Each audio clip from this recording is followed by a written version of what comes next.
Wait a minute, Tanner. We're in my home gym, but I don't remember this thing. Look at this new piece of equipment we've got here. We are in Tommy's garage gym today, and we are going to talk about this brand new combo rack. This is the Hansu Power HS Elite Combo Rack. They just came out with this thing. We got one right away. I'm pretty sure we're one of the first people to have this in our possession, and we're doing a review on it here today right away. There's some big pros and some big cons that we're learning about this as this is really our initial review. This is our first thoughts. We're just setting it up, getting it set up and going through it today, and we've already got some pretty notable impressions. So we'll find out, is this the budget king? Budget king or bust? What's going on here? So when you say budget, that brings up the great first point. Big pro of this thing is the price. Right now, this is listed on sale for $1,600 on their site. They also say they only have a few units left in stock, so I don't know if it gets sold out at some point, but regular price listed at $2,200, on sale right now for $1,600. I actually got it on a better deal than that, though. When I purchased it, the deal was $1,600, plus you get the free Hansu IPF approved power bar, and it was with free shipping, and I was able to use discount code BASEMENT, which saved, I think, maybe 10%. So basically what we looked at for what I got this, $1,500.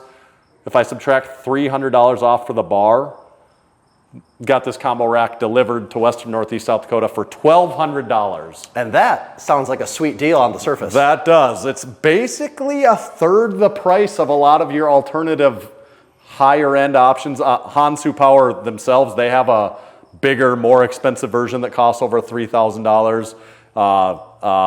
We've got actually a review out there with Big Nathan Thomas in his home gym on Texas Strength TSS, systems. Texas Strength Systems. That's like a $3,500 plus rack also. So we also own a Ghost rack. We own a Ghost, sort of the a highest different price end, category. right? And so this is really the budget option, and we're like, is this the best budget option? That's what we want to know. Like, how does this compare? So getting into it, some of the very, very first high-level initial thoughts. It looks pretty good. Actually, before we even get there, it showed up to your door packed very nicely. Oh, right? yeah, that's a good point. It came in a... And I think we have some videos, pictures of that. So it came in like a little palletized crate that I take apart, get out. Every single individual piece is wrapped separately in bubble wrap. It took like 40 minutes just to unbox each part and get it laid out so I could get going. But to their credit, there was very few nicks and scrapes in. There was a couple. I don't freak out about that because the way this stuff gets used in a gym like Massenomics gym or anywhere really, if a combo rack, you're possibly moving it around and that sort of thing anyway, so it's going to get a little bit of scratches on the finish. But it came packaged great, and the initial product taking it out was good. Putting it together, unpacking it took just as long as putting it together probably. I would say all in it was maybe like an hour and a half project to get it unpacked and set up. And my initial thoughts on getting it set up, you made the comment even here when we set it up here today, it looks pretty good. Yeah, it's an attractive looking rack. You know, nothing fancy, but it looks nice. Right. One of my first things I noticed though, as someone, we've moved our Ghost combo rack in and out of Massenomics gym, running. So if you run powerlifting meets, you're going to be moving these racks, taking them apart, bringing them to a meet, putting them back together. A lot of people that have combos will use it for that. If it's just in a home gym, you don't have to worry about it probably ever. But our Ghost is a toolless disassembly, toolless assembly. That's not really the case for this one. You could do it if you're going to move very large sections, but presumably you're going to take it apart a little more, and what you need to do is there's 2 bolts on this side, 2 bolts on that side. You take this cross member off. The rest of it does not require tools. So there's just 4 bolts you would need to take apart to move this thing. So it's close to being toolless. And it doesn't take that long. Like I unloaded this from the back of my pickup and set up here in like 10 minutes. Yeah. Something like that. So it's maybe a 10-minute project. Once it's been assembled, just moving it and putting it back together takes maybe 10 minutes. So I've got some issues with this though. Like immediately we find some issues. First, I actually want to talk about these first. This is one of the first thing I noticed is we've got our headache rack or our face saver safeties that are on the side that you often see on combo racks. Is there numbers on those? There is. So on this, there is not laser engraved numbers. On The main adjustment on the uprights there is, which looks nice. Does that already mean that you can't use this for a meet because you can't even put numbers on? I suppose you could draw numbers on it and say, you know, I mean, right, yes. But yes, it's kind of annoying that that doesn't have numbers when this does. Not a total deal breaker, No. and if we're talking budget, I guess I could see how they could maybe the pins themselves are nice. It's got this little knurled tip on it and that sort of thing. But what the problem is this. You'll be able to see it. Like, say I want to raise this thing. Do you see what I have to do? It's a tight fit and then right there, now. and then it's like back in. Yeah. And so lower that back down. Yeah, like, so just lowering it back down. It's not gliding. You can see it's scraping. It's actually scraping the upright in the process too, but that's what would naturally happen with that. Also, this is as far down as it goes. Oh, okay. And there's still, you know, like these. Right, so those don't do anything. Yeah, and so that is even with the bench right there. So I'm assuming that was probably just a manufacturing thing. They have a huge line of those they drill and cut out. So the other thing then, let me take this out all the way, because when you're going to squat, typically I would advise people to get rid of the safeties because that's not what those are for. Yes. So I would take that out, and a lot of times you would take this out too. And I'm not in love with this this system here. So it's got this hand wing nut, which is nice. You know, it doesn't require a tool, but it just, there's something about the fitment of these pieces that when I'm used to something a little bit nicer, it just doesn't work quite as well. So here's what's happening. Because if I'm correct, I think this will slide in pretty easily now. If I can get it lined up here. Oh. So it slides much better. Oh, yeah. It's like when you put this in there, it's kind of pigeoning it so up a little bit, and everything's off by a few binding. millimeters. Yes. So like right here, that's how it should move. That's what you want it to be able to do. But then as soon as you put it back in there, you have the problem that we just talked about, which is a little bit annoying to me. Yeah. But I don't know. Well, especially because I thought that maybe that tubing, the sizing was off, but now knowing that, well, actually what's going on is that it is, something's binding on there. It's like you were so close, all the pieces were there, but something measurement-wise was just off. Not a deal breaker. That's all that aside, that's kind of okay. I can live with all of that. It's more budget, so that's kind of what you're getting into. You haven't looked at I haven't showed you this, Tommy. This is the uprights in, uprights out adjustment. Yes. I don't love this. The ghost adjustment is really nice, and that's kind of what I'm used to, so it's tough when I compare it to that. But basically, you just have these on both sides, and it's just wherever you want to move this, and then tighten these accordingly. So there's not really, it's not limited. Doesn't really like lock into a No, spot? it's not limited to an in or out, because you can actually put it anywhere in this range, and then you tighten it. I mean, in would just be all the way here, and then you tighten this one all the way down. Out is all the way there, and you tighten this one down all the way. Right. It just seems I mean, it's okay. Yeah. It's okay. It seems a little janky, and if I'm being honest about it. And but again, it's okay. that's another one. In the gym, most people aren't messing with that a ton. It should just stay like this mostly all the time. Yeah, but in a meet, again, that would be a thing I'm not sure that's the most confidence-inspiring system in a meet. And most people, I suppose, if you're buying this $1,500 combo, you're probably it's a not home doing gym. it in a meet, Right, so that's probably okay. Let's look at the upright adjustments here. So we've got the extra, the secondary pin. Well, one thing that was interesting right off the bat is these uprights. They have wood inside there. Yeah. And I don't know, we weren't sure, is that just to guide the pin along, or is there some reason for the wood specifically? I guess I don't know if it ultimately prevents any warping or anything like that of the if it keeps those pins so that you can keep that moving through there, because the pins do fit well. Yeah. What's a little weird about the pins is they have this stop right here, so it only goes in to right there. Oh, interesting. And it just, you can see it on this one that's in there. In my mind, that stop should be right there. Yeah, I didn't think that was in all the way. Right, and it is in all the way. That's all the farther it can go, because you'll see here, when I lift it up, there's just enough there. Mm-hmm. And my thing is that should go a little farther. But it seems like it. It works just fine. It works like that's supposed to. You put that in there, and then it's adjusted. This flips down. Those work just fine. And on this side. Even looking at the pin though, how lopsided it is. Yeah, it doesn't look right. It just seems like, yeah, you should split the difference and then the pin would sit evenly. It's safer if this comes out a little farther on this side. I get it, you don't want this sticking out that far. Yeah. But it's a better product, I think, if that comes out a little bit farther. Right. But it's limited. I don't know why they put it right there where they did. Okay, but then the adjustment mechanism though. Yeah, it all works good. This is very comparable to every other one I've ever used, so no deal there. That handle's fine. It does have the laser engraved numbers, which look nice on there. It goes up to a reasonable height. It goes down to a reasonable height. Nothing really wrong about that. Move this back.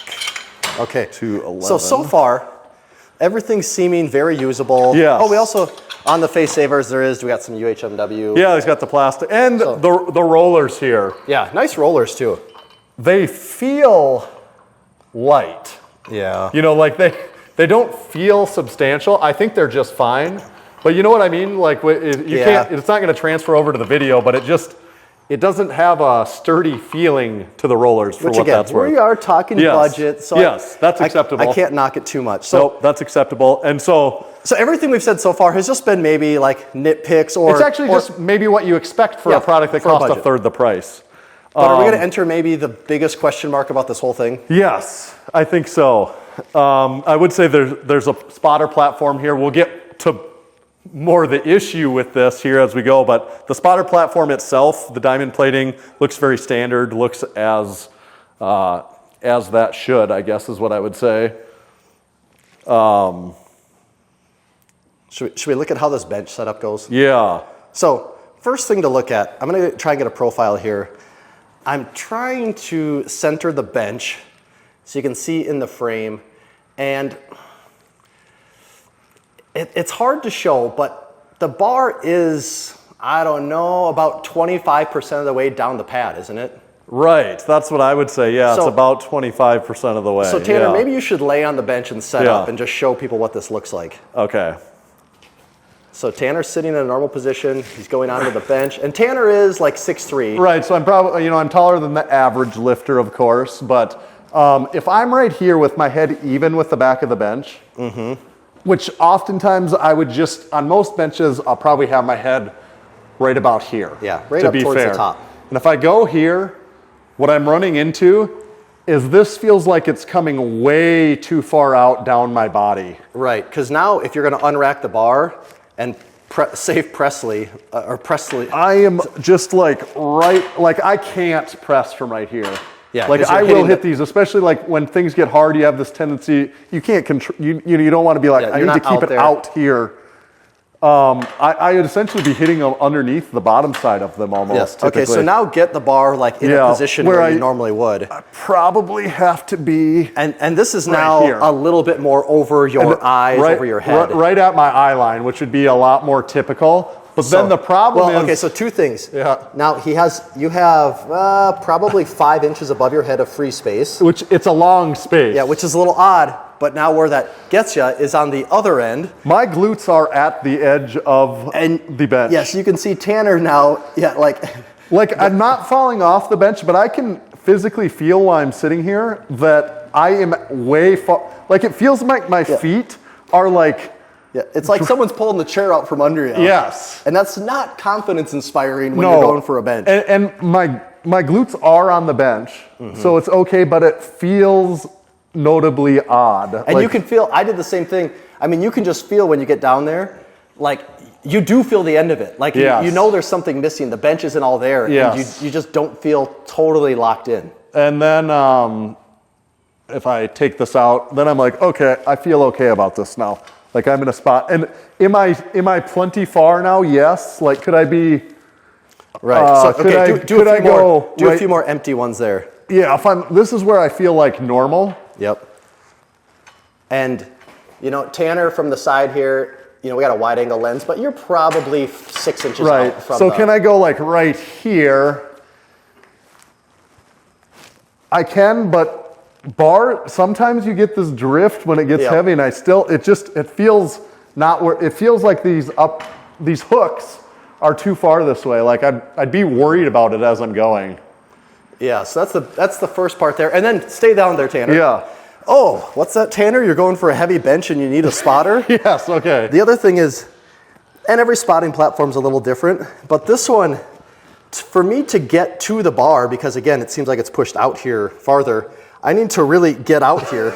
And if you look down, Tanner's getting a tea bag right now. It feels a little uncomfortable. I'm like really over the top of you. Yeah. And I get it how that can be different on every bench a little bit, but it just, the little bit we've played with this, it just feels like everything's off by like 3 to 4 inches. So then here's when I told you about this last night, and you said, is there a bracket you have on wrong there? Mm-hmm. So it's this bracket right here, and I can verify this is on the correct way. It matches up their pictures, and because you could take this bracket and rotate it and put it on that side and vice versa, but then this guided metal piece right here, you can see this is guiding your bench in.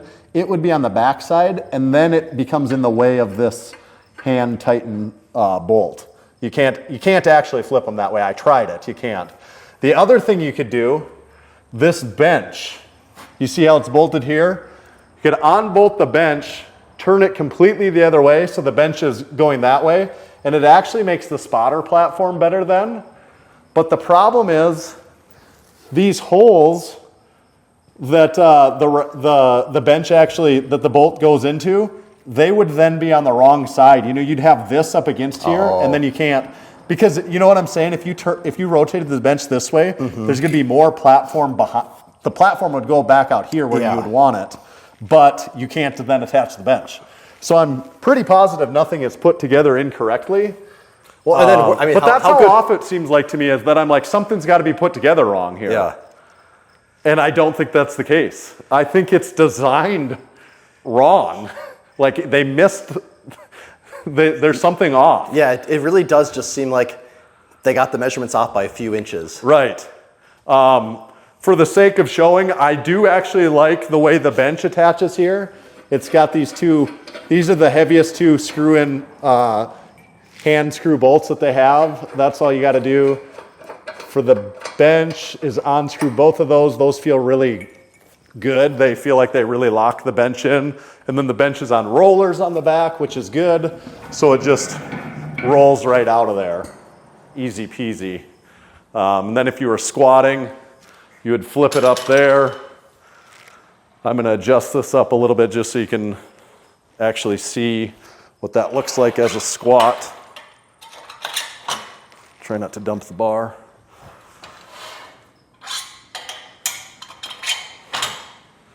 Okay. See, normally I would suggest taking these out. Yeah. Is what I would usually say, but I'm not going to worry about that today. I would go higher with that if I was really setting it up, but I mean, that's what you pretty much need to see, right? Yep. And that all seems fine there, right? Yeah, I'm just thinking, it actually feels quite sturdy. Yeah. If I'm being honest about that. Yeah, and it looks pretty solid. There's no load on the bar here, but it feels good other than the fact, because of the way this adjusts. Yeah, do that again. It's not, that is kind of what combos are like a little bit. If you've used them before, they do just kind of like rattle and bang kinda around go a little with the bit. flow. Yeah, and that's kind of normal. So none of that's a problem. Or it's just the way combos are to a degree. The biggest problem is this bench, the way it's built, or whether you want to say how far the J-hooks come up, whatever the combination of the issue is. And it's really not, like, the construction of the bench is fine. No, the bench is good. For some reason, the dimensions, the positioning of something is off. I also like the pad. Oh, yeah. The pad is good. It's sticky enough, and it's like the right consistency. It's not like rock hard. Yeah. It's got to me, it's kind of got the right amount of give. Yeah, it's grippy, got a little give to it. The pad is good. The bench is good. The spotter platforms are good. The setup for how you squat out of this is just fine. This adjustment is fine. The ease of taking it apart and putting it together is fine. These suck. Those could be better. But the big problem is that bench. And I guess one thing with that, if you're 5'8", that might not be a problem at all. Right. I still think it's not right, though. Even if you're 5'8", I feel like it wouldn't be as much of a problem, but it's still, you're going to end up with an odd length of your head down the pad. That just seems incorrect is what I would say, basically. And I've never had, so I am by no means a combo expert, but I have used the Ghost bench extensively in the gym. Yeah. I've used the Texas Strength Systems one several times in a home gym and in a meet. Also used ER ones several times in a meet. Yep. And never once in my life have I ever thought that I was coming out the end of the bench. Right. Until this bad boy right here. The one other thing I'd point out, you did talk about the plastic rollers and the plastic on the back. You talked about the plastic on the safety. The one thing you could point out, there is not there, and most people I think are going to typically rest this. A lot of people will rest it on that side. Yeah. So it will be grinding off that knurling to a certain amount degree. Yep. And same with the bench hooks, they're the same.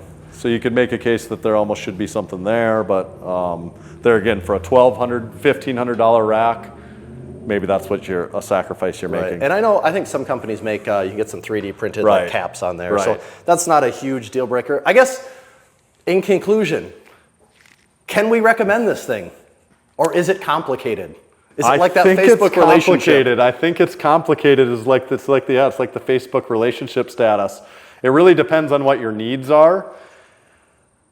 For $1,200, the deal I got, it might still be a good deal. Honestly, even with it being a little messed up, I'm like, that might still be good. If your budget is not ever going to be $3,000, $3,500. Do you think if these things ever catch on, does someone ever build a spacer or anything but even there you're limited to the thread length, aren't you? Yeah, honestly, if my advice to Hansu Power, they need to frickin' fix where that spotter platform is and where the bench is in relation to this hook. That needs to be corrected. If they correct that, and at the sale price especially, then yeah, I do recommend it if you're looking for a budget-friendly combo rack. Alternatives we've used that are more comparable is like the Titan one. This is way better than that. Yeah, this does seem much more robust. Some of the other really budget ones I've seen, this is better than all of those, honestly. Even with its flaws, it's better than all of those. So it's not as good as the $3,000, $4,000 combos, but for a budget one, even with its flaws, it's probably the best one out there that I'm aware of. Okay. I think that's it, right? Does that kind of wrap us up on this thing? So it's mixed feelings right now. Yeah, it's mixed feelings. I need to use it more, throw some weight on this. Maybe I start bench it, try and bench 365 and really find out how this feels, how that bench setup feels. Someone's try squatting 400 or 500 pounds of it. How secure does it feel, really? We haven't put it through the ringer on that. I think that's all going to be okay, though. But it needs to be tested a little bit more. I think that's about it. So you just need to know what you're getting into with this one. Yeah, be aware there's pros and cons. Big pro is the price, cons we went over. Make sure to like the video, subscribe to our YouTube channel. We got a whole bunch more home gym equipment videos that we're putting out every single week, a new video every single week. Leave us a comment below. Let us know what you think of the Hansu Power. The Hansu Power combo rack? Are we crazy about thinking this bench thing is an issue? It seems like a blatant to me, but maybe we're missing the mark on something there. Would you buy one? What do you think of the price? Let us know anything you've got to say about it. Check out the Massenomics podcast. New episode every single Monday. Catch you next time.